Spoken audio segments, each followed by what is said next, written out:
Powered by the Montana Television Network. This is the 5:30 News on Q2, Montana's news leader.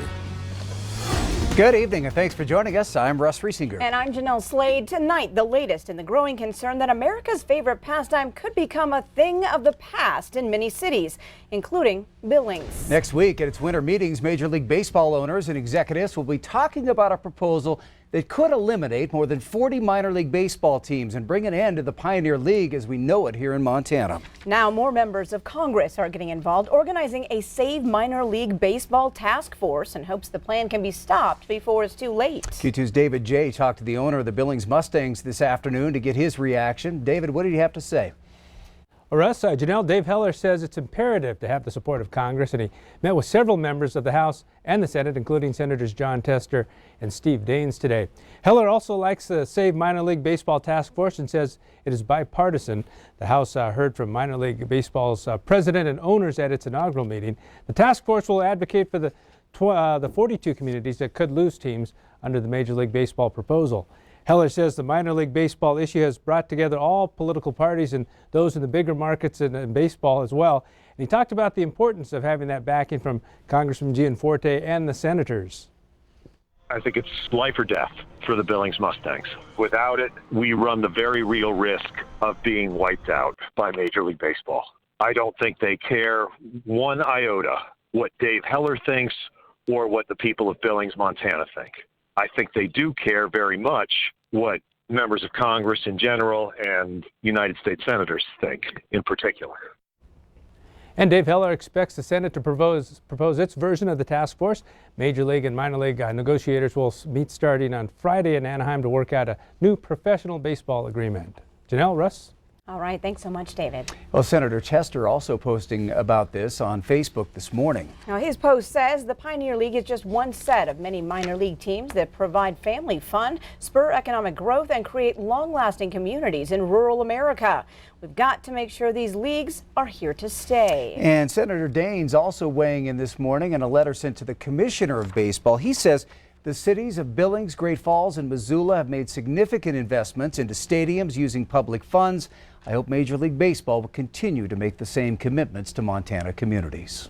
Well, the State Public Service Commission has approved contract terms and price factors for what could be a groundbreaking new renewable power project in south central Montana. But it's not yet clear whether the project would actually go forward under these terms. MTN's Mike Dennison explains. The PSC voted Tuesday on the pricing terms for the Beaver Creek project, a proposed 120 megawatt wind farm north of Columbus. And the project also has something new for wind farms in Montana, batteries that can store wind-generated power and make it available when needed. I am, frankly, really excited about this project. It is the first hybrid QF project to be approved by any public service commission, utility commission in the country. The PSC set the terms because Beaver Creek and Northwestern Energy couldn't agree on multiple elements of a contract. The Commission adopted most of the terms requested by Northwestern, which would acquire the power for its Montana customers. The terms include a provision saying if Beaver Creek produces power beyond what Northwestern needs on its system at a given point, Beaver Creek essentially won't be paid for that power.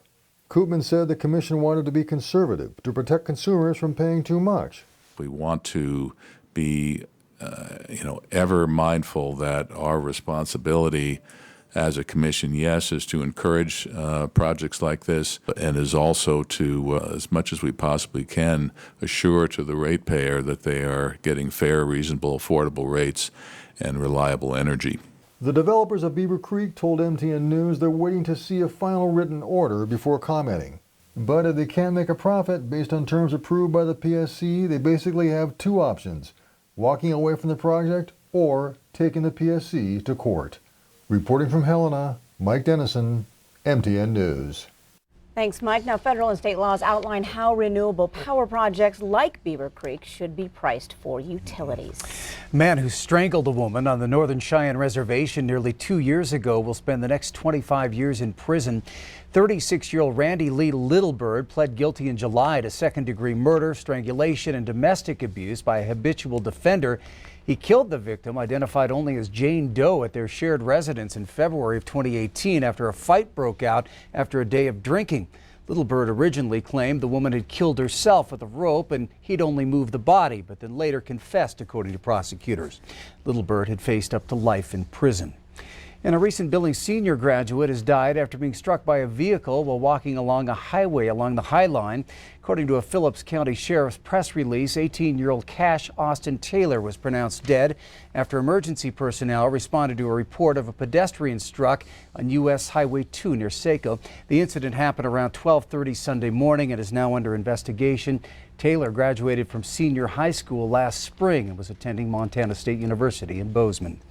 Well, Governor Steve Bullock talked to reporters this morning for the first time since ending his presidential campaign.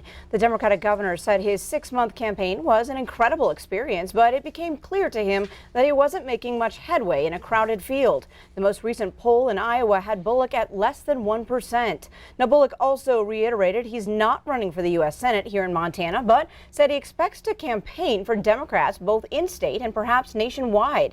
Bullock has not endorsed any Democrat for president or for the U.S. Senate. He said in his last year as governor, he'll be working on natural resource, education, and health care initiatives.